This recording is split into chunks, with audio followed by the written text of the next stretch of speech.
नमस्कार मित्रों, TV 20 news की तरफ से आप सभी लोगों को सादर नमस्कार। आप देख रहे हैं टीवी 20 न्यूज़, बने रहिए हमारे साथ। इस खबर के प्रायोजक हैं पूर्वांचल मशीनरी एजेंसीज अधिकृत विक्रेता, जहां आपको मिलेगा किर्लोस्कर व प्रकाश जनरेटर के साथ ही सेंचुरी प्लाईवुड, माइका व हार्डवेयर के सभी सामान। हमारा पता है नरौली तनिष्क शोरूम और नगर पालिका सिविल लाइन, आजमगढ़।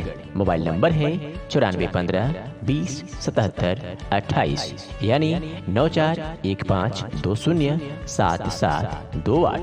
तो खबर आजमगढ़ से है, जहां अतरौलिया में 35 वाहनों का चालान हुआ, वहीं 6 वाहन सीज किए गए। आपको बता दें तो सोमवार की देर शाम चलाए गए सघन वाहन चेकिंग अभियान के दौरान कुल 35 वाहनों का चालान किया गया, वहीं 6 वाहनों को सीज भी किया गया।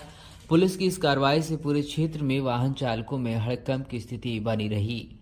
आपको बता दें कि एसपी अनुराग आर के निर्देश पर जिले में लगातार वाहन चेकिंग अभियान चलाया जा रहा है। इसी के तहत सोमवार को थाना क्षेत्र में अलग अलग स्थान पर चेकिंग अभियान चलाया गया।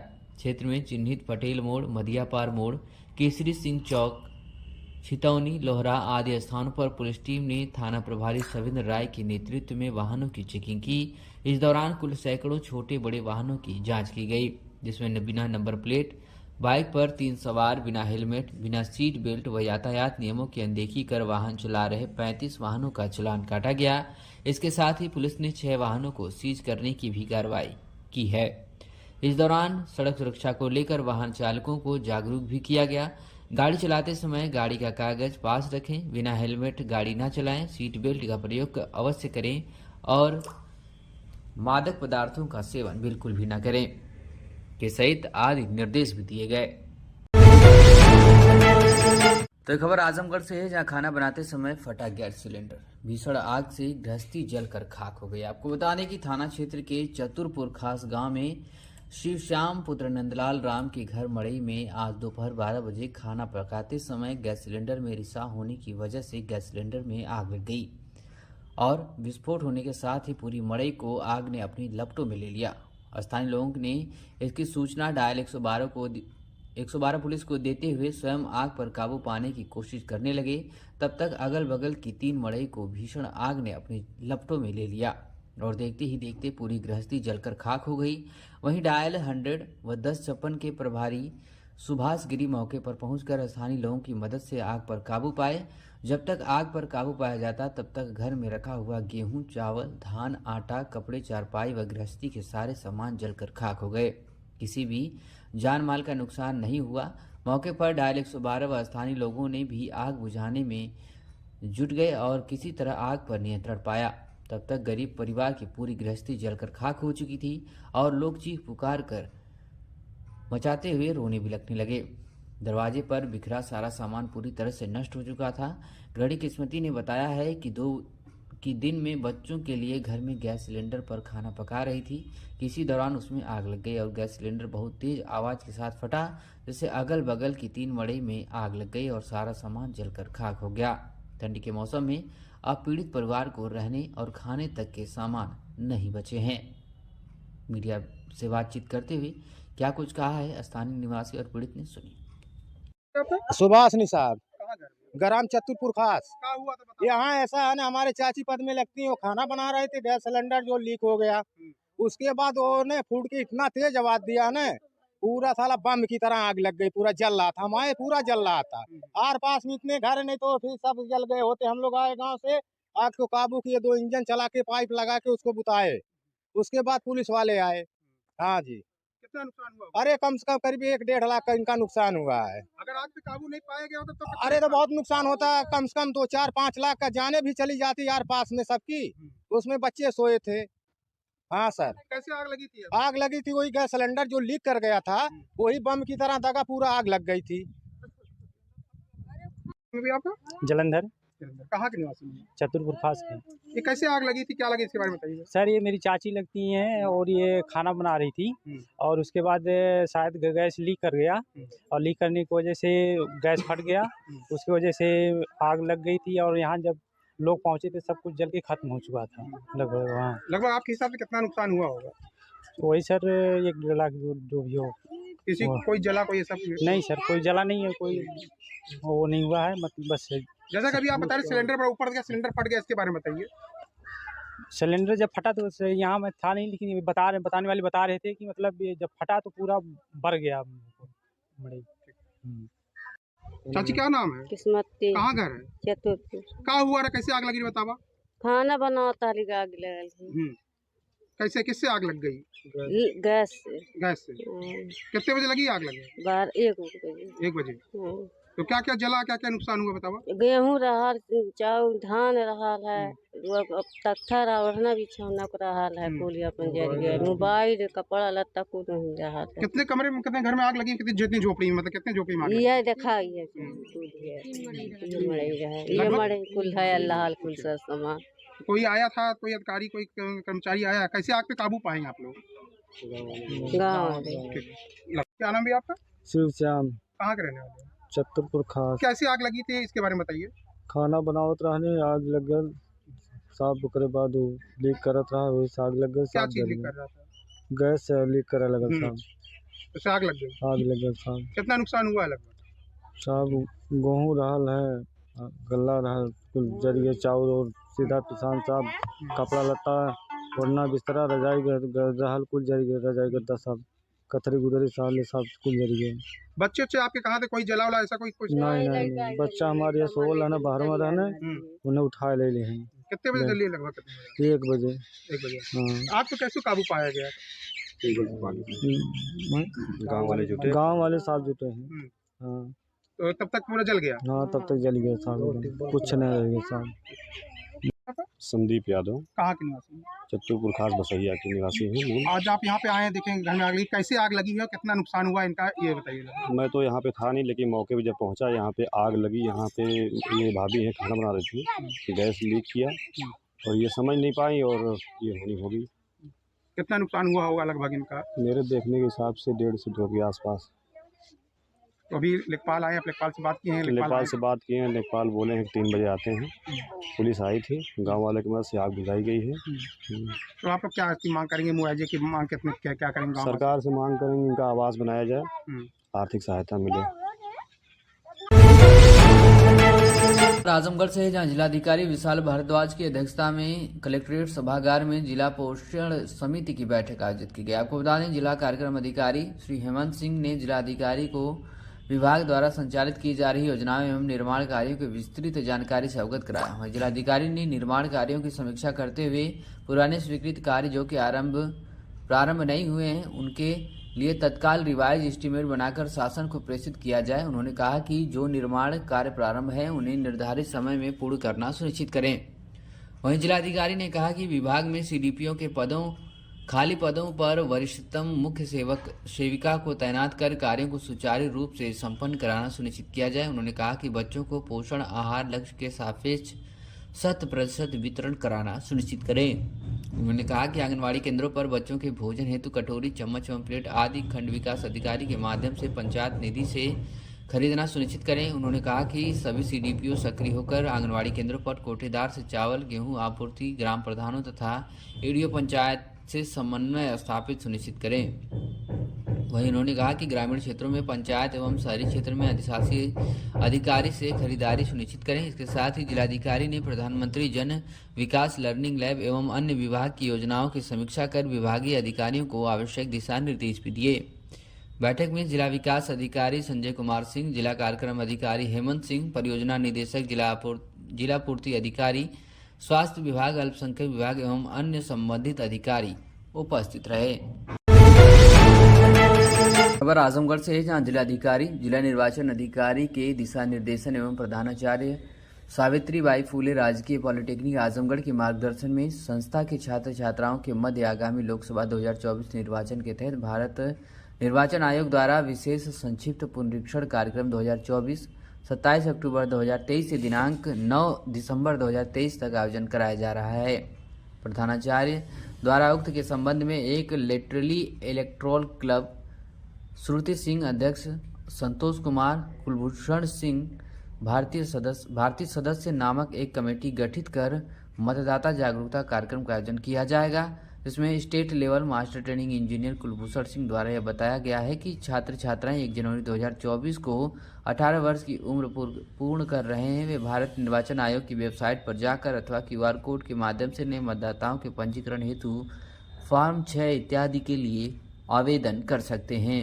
वहीं उक्त कार्यक्रम में समस्त छात्र छात्राओं के द्वारा नए मतदाता के रूप में पंजीयन कराने हेतु फॉर्म 6 भरने एवं आसपास के मित्रों, स्वजनों, अन्य कॉलेजों के छात्र छात्राओं आदि को जागरूक करने के 9 दिसंबर से पूर्व मतदाता के रूप में पंजीयन हेतु प्रेरित करने की भी प्रतिज्ञा की गई।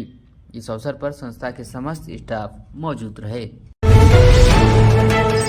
थाना क्षेत्र में 8 करोड़ के गबन का मुकदमा दर्ज कराया गया, क्या है पूरा मामला और आपके द्वारा क्या कार्रवाई की? थाना देवगांव पर FIR नंबर 563/23 धारा 419, 420, 67, 78, 504, 506 और 380 IPC पंजीकृत किया गया। ये 3 दिसंबर को FIR पंजीकृत की गई है।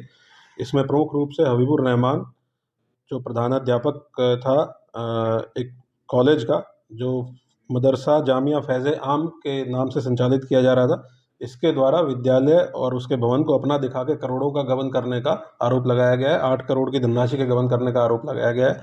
इसकी विवेचना थाना देवगांव के द्वारा की जा रही है। संबंधित विभागों से भी इस संबंध में अगर कोई जांच हुई है उसकी जांच आख्या प्राप्त करने के लिए निर्देशित किया गया है।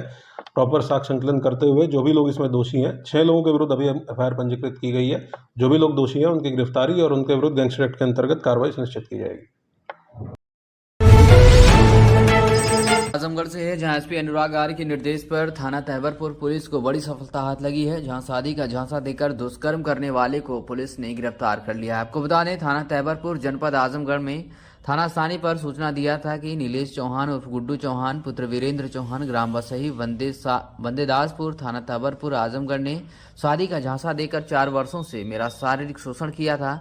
जबकि मैंने शादी करने के लिए कहा तो नीलेश चौहान उर्फ गुड्डू चौहान ने शादी करने से इनकार कर दिया, ऐसा आरोप भी लगा है। जिसके आधार पर थाना स्थानीय पर मुकदमा संख्या 376 भादवी बनाम गुड्डू पुत्र वीरेंद्र चौहान निवासी ग्राम बसही बंदेदासपुर थाना तहबरपुर जनपद आजमगढ़ के विरुद्ध अभियोग पंजीकृत किया गया। गिरफ्तारी के विवरण में आपको बता दें तो थाना अध्यक्ष तहबरपुर मय हमरा के द्वारा मुकदमा संख्या 241/2023 धारा 376 भादवी से संबंधित अभियुक्त नीलेश चौहान उर्फ गुड्डू चौहान पुत्र वीरेंद्र चौहान ग्राम बसही बंदेदासपुर थाना तहबरपुर आजमगढ़ को टीकापुर पेट्रोल पंप से रैसिंगपुर को जाने वाली रोड से समय लगभग 11 बजे गिरफ्तार कर चालान कर माननीय न्यायालय भेज दिया गया। खबर आजमगढ़ से, जहां मंडलायुक्त मनीष चौहान ने 1 जनवरी 2024 के आधार पर विधानसभा निर्वाचक नामावलियों के चल रहे पुनरीक्षण कार्यक्रम के अंतर्गत जनपद आजमगढ़ की प्रगति की समीक्षा की। इस दौरान उन्होंने उपस्थित विभिन्न राजनीतिक दलों के पदाधिकारियों से पुनरीक्षण कार्यक्रम के संबंध में जहां सुझाव प्राप्त किए, वहीं उनकी शिकायतों को भी सुना गया। उपस्थित राजनीतिक दलों के पदाधिकारियों द्वारा अवगत कराया गया कि गांव के ऐसे लोग जो शहर में बस गए हैं, ऐसे अधिकांश लोगों के नाम गांव के साथ ही शहर की वोटर लिस्ट में भी सम्मिलित हैं। वहीं मंडलायुक्त मनीष चौहान ने इस संबंध में उपजिलाधिकारियों को निर्देशित किया है कि इस ओर विशेष ध्यान देकर ऐसे मतदाताओं के नाम एक ही निर्वाचक नामावली में शामिल कराना सुनिश्चित करें। इसके साथ ही उन्होंने राजनीतिक दलों के पदाधिकारियों से संबंधित BLO के माध्यम से परिवर्धन एवं विलोपन कराने में सहयोग की अपेक्षा की है। उन्होंने कहा कि पुनरीक्षण कार्यक्रम 9 दिसंबर तक चलता रहेगा तथा निर्वाचक नामावली से नाम जोड़ने एवं हटाने के लिए ऑनलाइन व ऑफलाइन आवेदन किए जाने की भी व्यवस्था है। मंडलायुक्त ने कहा कि BLO की अनुपस्थिति, घर घर संपर्क नहीं किए जाने, सुशीलता बरतने आदि के संबंध में राजनीतिक दलों एवं जनप्रतिनिधियों को भी जो शिकायतें हुआ तहसील स्तर पर ही निस्तारित हो जानी चाहिए। इस संबंध में उन्होंने उपजिलाधिकारियों को सप्ताह में कम से कम एक बार राजनीतिक दलों के प्रतिनिधियों के साथ अनिवार्य रूप से बैठक कर उनकी शिकायतों एवं सुझावों को गंभीरता से लेते हुए उनका तहसील स्तर पर ही नियमानुसार निराकरण सुनिश्चित किया जाए। उन्होंने सभी उपजिलाधिकारियों को निर्देशित किया कि BLO एवं BLA के माध्यम से अहर्तता के आधार पर सभी का नाम वोटर लिस्ट में शामिल करना तथा जिनकी मृत्यु हो चुकी है उनका नाम लिस्ट से हटाना सुनिश्चित किया जाए। इस अवसर पर अपर आयुक्त KK अवस्थी, सभी उपजिलाधिकारी, सहित भारतीय जनता पार्टी के महेंद्र मौर्य, सुरेश कुमार शर्मा, विनोद कुमार उपाध्याय, ननकू राम सरोज, समाजवादी पार्टी के रविंद्र कुमार सिंह, इंडियन नेशनल कांग्रेस के मन्नू मौर्य, आम आदमी पार्टी के उमेश यादव, बहुजन समाज पार्टी के राशिद अहमद, अपना दल के विजय पटेल आदि राजनीतिक दलों के पदाधिकारी उपस्थित थे। तो एक खबर आजमगढ़ से है, जहां जीयनपुर कोतवाली क्षेत्र के लाटघाट चौकी परिसर में जीयनपुर कोतवाली प्रभारी की अध्यक्षता में प्रधान संघ की बैठक का आयोजन किया गया। बैठक में गांव में सीसीटीवी कैमरा लगाने के लिए दिशा निर्देश भी दिए गए, वहीं ऑपरेशन त्रिनेत्र की भी जानकारी दी गई। प्रधानों को पत्र वितरित किया गया। चट्टी चौराहा व गांव के मुख्य मार्ग व सचिवालय पर लगेंगे सीसीटीवी कैमरे। वहीं जानकारी के अनुसार मंगलवार की दोपहर 1 बजे जीयनपुर कोतवाली क्षेत्र के लाटघाट चौकी परिसर जीयनपुर कोतवाली प्रभारी विवेक पांडे की अध्यक्षता में एक बैठक आयोजित की गई, जिसमें उपस्थित प्रधान, बीडीसी एवं संभ्रांत व्यक्तियों को कोतवाली प्रभारी विवेक पांडे ने अपने अपने घर, प्रतिष्ठान व गाँव में चट्टी चौराहों पर सीसीटीवी कैमरा लगाने की भी अपील की है। कहा कि इससे गांव की सुरक्षा व्यवस्था मजबूत हो जाएगी। उन्होंने कहा कि सीसीटीवी कैमरा लग जाएगा तो चोरी जैसी घटनाओं पर अंकुश लगेगा। इससे अगर किसी के भी ऊपर कोई अनावश्यक आरोप लगता है तो वह सुरक्षित रहेंगे, या कोई आपराधिक घटना घटेगी तो जल्द ही प्रकाश में आ सकती है। वहीं लाटघाट चौकी प्रभारी जाफर खान ने कहा कि चोरी जैसी घटनाओं या अन्य किसी भी घटनाओं का अनावरण करने में आसानी से सफलता मिल जाती है। उन्होंने कहा कि अब प्रौद्योगिकी का जमाना है, इसलिए अब सीसीटीवी कैमरा लगवाने की आवश्यकता महसूस हो रही है। इसलिए आप सभी से उम्मीद की जा रही है कि आप लोग भी इस कार्य में हमारा सहयोग करेंगे। ऑपरेशन त्रिनेत्र, जिसमें पंचायती राज संस्थाओं के माध्यम से ग्रामीण में सीसीटीवी कैमरा व लाउड स्पीकर के अधिष्ठान के विषय में जारी पत्र सभी ग्राम प्रधानों को दिया गया है। इस अवसर पर चौकी इंचार्ज लाटघाट जाफर खान, आरक्षी दीपक सेन, अर्जुन कुशवाहा, राहुल यादव, सतीश सिंह, श्यामदेव यादव व ग्राम प्रधान अंशु गुप्ता, अनिल मिश्रा, संदीप सिंह, जयप्रकाश यादव, मनीराम, वसीम खान आदि लोग मौजूद रहे। खबर आजमगढ़ से है, जहां छितौनी खास गांव के प्रहलाद प्रजापति की बेटी नीतू की शादी महाराजगंज थाना क्षेत्र के ग्राम अवसानपुर निवासी दुर्गेश प्रजापति पुत्र खिलावन प्रजापति के साथ 5 दिसंबर 2023 को तय की गई थी। आज ही के दिन मंगलवार को छितौनी खास में कन्या पक्ष के दरवाजे पर बारात आनी थी कि बीती रात लगभग 10:30 बजे लड़की के भाई सुनील प्रजापति के पास शादी की मध्यस्थता करने वाली पुष्पा का फोन आया कि दूल्हा सुबह से ही घर से गायब हो गया है। लड़की के भाई सुनील प्रजापति ने बताया कि इसकी जानकारी प्राप्त होते ही दूल्हा दुर्गेश के घर फोन किया गया तो दुर्गेश के भाई तारकेश्वर ने फोन उठाया और बताया कि लड़का घर से गायब है, मुझे 1 लाख रुपए मेरे खाते में भेज दो। लेकिन मैंने रुपए देने से इनकार कर दिया और कहा कि बारात लेकर दरवाजे पर आइए, हम सभी व्यवस्था कर देंगे।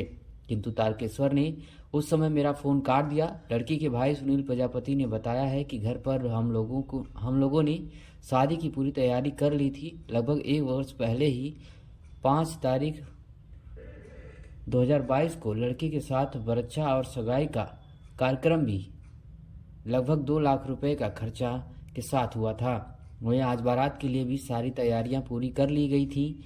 टेंट से लेकर खाने पीने की सारी व्यवस्थाएं कर दी गई थी। वहीं दहेज में देने के लिए फर्नीचर आदि सामान भी खरीद लिए गए थे, जिसमें लगभग 2 लाख खर्च हो गए थे। वहीं दुर्गेश के घर वाले दहेज के लालच में उसे घर से कहीं बाहर भगा दिए हैं, जिसकी वजह से वह बारात लेकर नहीं आया। वहीं हाथों में मेहंदी लगाई लड़की रो रो कर बुरा हाल है। वहीं कन्या पक्ष की तरफ से स्थानीय थाने में भी लिखित तहरीर दे दी गई है। मीडिया से बातचीत करते हुए इस मामले में और क्या कुछ बोले हैं दुल्हन के पिता और दुल्हन के भाई ने, सुनिए। आज आपके घर बारात आनी थी, देखें बारात नहीं आ रही, क्या मामला है, क्यों बारात नहीं आ रही है, क्या पूरी कहानी बताइए। मैटर ये है, एकाएक हमारे पास फ़ोन आ गया कि लड़का जो है घर से गायब है, आ नहीं रहा है, मिल नहीं रहा है। तो हम लोग जो है बहुत अचानक आश्चर्यजनक हो गए। फिर इसके बाद मैं कॉल किया उनको। कॉल करने के बाद ये पता चला कि वो लड़का सुबह 8 बजे से गायब है। सुबह 8 बजे से गायब है, लड़का आ नहीं पाएगा। तो मैं इस बात को जब मैं सुना तो मैं जो है सुबह में जो है महाराजगंज थाने पे मैं गया। महाराजगंज थाने में FIR में करवाया और वहाँ पे हमारी कोई सुनवाई नहीं हुई। क्या है शादी कब तय हुई थी, लड़का क्यों एकाएक गया, क्या कारण हो सकता है, शादी कब तय हुई थी, कब बरच्छा हुआ था, इसके बारे में बताइए। जी शादी हमारी तय हुई थी 5 दिसंबर 2022 को। 5 दिसंबर 2022 को सगाई भी हुई थी। वहाँ पे हमने जो है खाने पीने का सगाई का सिस्टम हर एक चैन अंगूठी का बहुत भरपूर मात्रा से एक अच्छे तरीके से हम किए थे वहाँ पे हम। तो क्या कारण हो सकता है कि 1 साल बाद लड़का चला गया, क्या लड़के ने कभी आप लोगों से संपर्क किया या कुछ मांग, दहेज की मांग या कुछ ऐसा कुछ हुआ था? नहीं, दहेज की मांग तो वो लड़के की नहीं थी, बट जो है उनके घर वालों की थी। हमसे जो है फ़ोन करके भी जो है कल के डेट में 4 तारीख में वो बोल रहे थे कि आप जो है हमारे अकाउंट में पैसा ट्रांसफ़र कर दीजिए। तो हमने उनसे ये कहा कि आप शादी के दिन आइएगा तो रात को उस समय जो है मैं आपको अच्छे तरीके से मैं जो है पैसा मैं आपको पैकेट करके मैं आपको दे दूँगा। लेकिन वो क्या-क्या व्यवस्था आप कर चुके थे, कितना नुकसान हुआ आपका, ये बताइए? अब हमारे यहाँ जो है खाने पीने से सोने तक मिठाई, हलवाई, टेंट वाले का, काफ़ी वाले का, लाइट, डीजे हर एक चीज़ का व्यवस्था हमारा पूरा एकदम एकदम रेडी है। एकदम रेडी हो चुका था और हमारा लगभग जो है ये मान के चलिए टोटल देन-लेन का सारा खर्चा मिला के हमारा जो है 4 लाख रुपए का हुआ है। तो कारण नहीं पता चला कि लड़का कहाँ गया, लड़का का कभी संपर्क किया आपसे? 1 साल पहले सगाई हुई थी, कभी संपर्क किया कि हम शादी नहीं करेंगे, ऐसा कुछ? नहीं, हमारी बात होती थी, ऐसी बात नहीं है, लेकिन ऐसे जो है ऐसा कुछ सूचना हमको नहीं मिला। तो क्या लड़का सही में गायब है कि लड़का पक्ष वाले खुद कह रहे हैं कि शादी नहीं अब करना चाहेंगे? पक्ष वाले सर केवल बोल रहे हैं, लेकिन हमारे हिसाब से जो वो लड़का गायब नहीं है। उसको जो है दहेज, वो लोग दहेज के कारण हो सकता है उनको दहेज हम उतना दे नहीं पा रहे हैं, तो इस नाते जो है वो लड़कियों को गायब कर दिए हैं। क्या चाहते हैं आप, क्या कोई कार्रवाई आप चाहते हैं? हम यही चाहते हैं कि उन लोगों के ऊपर कार्रवाई भी हो और जो हमारा नुकसान हुआ है वो हमको मिले। बोले आज आपके गाँव घर पे बारात आने वाली थी, आपकी बेटी की शादी थी, क्या हुआ, क्या दिक्कत हुई इसके बारे में? कुछ आज शादी की सारी तैयारियां हो चुकी थी और वहाँ से मतलब का बारात हमारे जो घर पर नहीं आई और बाद में मतलब लोग फ़ोन किए कि बारात नहीं जाएगी, तो हम लोग परेशान हो गए। कहाँ शादी तय किए थे आप? शादी वहाँ सरधा बाजार और शानपुर गाँव में। क्या साल पहले से शादी तय थी, क्या क्या क्या आपने कार्यक्रम किया, इसके बारे में बताइए। साल भर पहले की शादी तय हुई थी और उसके बाद में गोद भराई भी हमारे यहाँ छितौनी गांव में हुई थी। क्या क्या किए थे गोद भराई में, क्या क्या हुआ था, सगाई में क्या क्या हुआ था? अब गोद भराई तो सगाई में जो होता था टेंट था, सब जो वीडियो मतलब बना था और जो हमको देना था उसमें अंगूठी दिए थे। लड़के को अंगूठी जहाँ जब तक बने हमारी औकात थी उसको मतलब हम। कितना खर्चा किए थे लगभग? लगभग कितना खर्चा किए थे? लगभग सब खाना वाना की व्यवस्था 1 लाख रुपए था। अच्छा, तो अभी क्या हुआ, क्या बोल रहे हैं वो शादी के लिए बताइए। क्या अभी क्या हुआ, शादी नहीं करेंगे, क्या हुआ इसके बारे में बताइए। अब वो कह रहे हैं शादी नहीं हुई है, कहा अरे लड़का जो है कहा नहीं करने को तैयार है, यहाँ भाग गया कहीं, मतलब क्या और कैसा है। क्या चाहते हैं आप? अब हम क्या चाहते हैं, हम शादी नहीं करना चाहते हैं ऐसे परिवार से। आपका तो बहुत नुकसान हुआ है, देखिए पूरा टेंट, आप क्या चाहते हैं, मतलब कि खर्चा कौन वहन करेगा, इसके बारे में अब क्या साहब हम तो बर्बाद हो गए, हमारा सब जो खोना था वो खर्च हमने कर दिया, सब सारी व्यवस्था कर लिया है, अब इसी से हम लेकर परेशान हैं। पर आजमगढ़ से है, जहां शासन के निर्देश के क्रम में प्रमुख योजनाओं का लाभ लक्षित लाभार्थियों तक समयबद्ध तरीके से पहुंचाने एवं इसी दिशा के नागरिकों को उपलब्ध लाभों और विभिन्न सुविधाओं के बारे में जागरूकता सुनिश्चित करने हेतु समाज के अंतिम व्यक्ति तक योजना की पहुंच को सुगम बनाए जाने के उद्देश्य से विकसित भारत संकल्प यात्रा का आयोजन 24 नवंबर से किया जा रहा है। इसी क्रम में आज विकसित भारत संकल्प यात्रा कार्यक्रम के अंतर्गत विकास खंड सठिया में प्रथम पाली में ग्राम पंचायत चकगते एवं द्वितीय पाली में कादीपुर उसरी बिलरियागंज में प्रथम पाली में बरजी एवं द्वितीय पाली में जमीन फरिंदा मिर्जापुर में प्रथम पाली में डीहवाबारी एवं द्वितीय पाली में वजीरमलपुर मोहम्मदपुर में प्रथम पाली में मखदूमपुर एवं द्वितीय पाली में बहारीपुर जानागंज में प्रथम पाली में बोहना एवं द्वितीय पाली में खानपुर अतरौलिया में प्रथम पाली में सुखीपुर बासीपुर डड़वा एवं द्वितीय पाली में मदनपट्टी एदिलपुर पौई में प्रथम पाली में खंडौरा एवं द्वितीय पाली में बलईपुर अहिरौला में प्रथम पाली में भवरूपुर एवं द्वितीय पाली में पूरा कुदई तरवा में प्रथम पाली में सराय वृंदावन एवं द्वितीय पाली में फद्दूपुर, पलनी में प्रथम पाली में चकदीना खान एवं द्वितीय पाली में गिलवारा, फूलपुर में प्रथम पाली में नेवादा एवं द्वितीय पाली में टेउंगा, हरैया में प्रथम पाली में खैरघाट बातन एवं द्वितीय पाली में उसरी, मार्टिनगंज में प्रथम पाली में करथुआ एवं द्वितीय पाली में चिकसावा, पलना में प्रथम पाली में चकसहरबैया एवं द्वितीय पाली में ग्राम पंचायत पवनी खुर्द में वैन भ्रमण कार्यक्रम के माध्यम से लोगों को जागरूक किया गया। इसके साथ ही संबंधित ग्राम पंचायतों में कैंप लगाकर विभिन्न योजनाओं के अंतर्गत पात्र लाभार्थियों को योजनाओं का लाभ एवं प्रमाण पत्र भी वितरित किया गया। खबर आजमगढ़ से है, जहां सगड़ी तहसील क्षेत्र के नगर पंचायत जीनपुर समता नगर वार्ड नंबर 2 के सभासद सबरे आलम खान ने आज नगर की गरीब परिवार की लाभार्थी महिलाओं को प्रधानमंत्री उज्ज्वला योजना को आगे बढ़ाने के लिए मुफ्त गैस चूल्हा वितरित किया। आपको बता दें कि स्वच्छ ईंधन बेहतर जीवन के नारे के साथ ही केंद्र सरकार ने 1 मई 2016 को प्रधानमंत्री नरेंद्र मोदी के नेतृत्व में एक सामाजिक कल्याण योजना प्रधानमंत्री उज्ज्वला योजना की शुरुआत की है। यह योजना एक धुआं रहित ग्रामीण भारत की परिकल्पना करती है और वर्ष 2019 तक 5 करोड़ परिवारों को, विशेषकर गरीबी रेखा से नीचे रह रही महिलाओं को रियायत एलपीजी कनेक्शन उपलब्ध कराने का लक्ष्य रखा था। योजना से एलपीजी के उपयोग में वृद्धि होगी और स्वास्थ्य संबंधी विकार जैसे वायु प्रदूषण एवं वनों की कटाई को कम करने में भी मदद मिलेगी।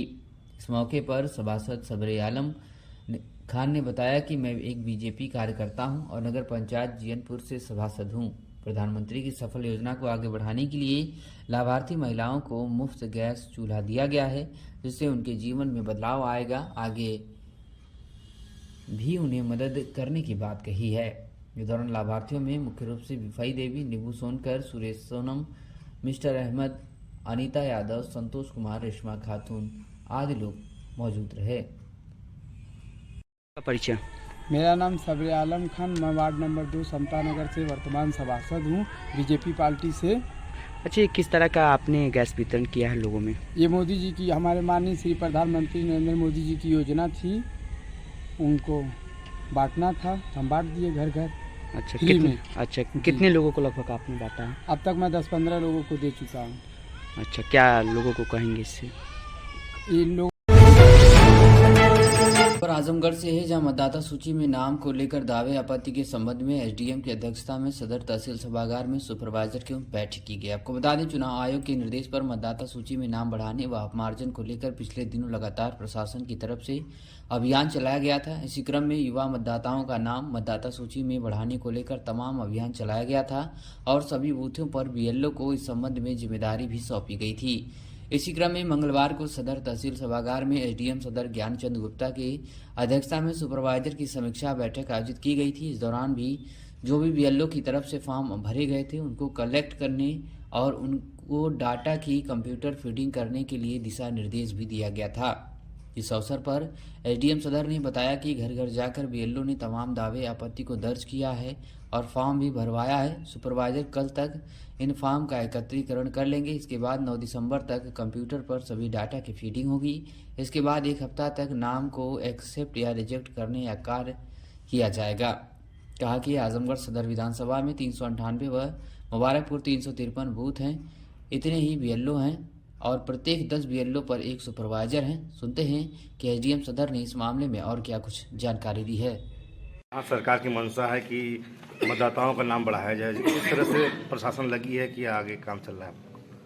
देखिए, अभी 9 दिसंबर तक सभी मतदाताओं के संबंध में जो कार्रवाई चल रही है वो दावे आपत्तियां स्वीकार कराने के लिए निर्देश हैं और विशेष अभियान में और घर घर जाकर सत्यापन करने के उपरांत सभी बीएलओ ने जो फॉर्म तैयार किए हैं, आज सुपरवाइज़रों की बैठक ली जा रही है। ये बीएलओ से फॉर्म एकत्रीकरण करके कल तक जमा करेंगे और उसके बाद हम उसकी फीडिंग करेंगे 9 तारीख तक और फीडिंग करने के बाद 7 दिन का टाइम रहता है उसको नाम एक्सेप्ट करने के लिए या रिजेक्ट करने के लिए। तो वो कार्रवाई युद्ध स्तर पे एक तरह से तहसील में चल रहा है और हमें जो आयोग के निर्देश हैं उसके अनुसार कार्रवाई करने के लिए हम समर्पित भाव से कार्य कर रहे हैं। कितनी टीम बनाई गई सर इसमें? जी, कितनी टीम बनाई गई है इसमें? नहीं, यहाँ पर हमारे जैसे बूथ 347 आजमगढ़ में 398 बूथ हैं और मुबारकपुर में 353 बूथ हैं। तो उसमें जितने भी BLO जो बूथ हैं उतने BLO नियुक्त हैं और हर 10 BLO पे एक सुपरवाइज़र की नियुक्ति की गई है। ये हमारी पूरी टीम है और टीम के माध्यम से ही हम काम कर रहे हैं।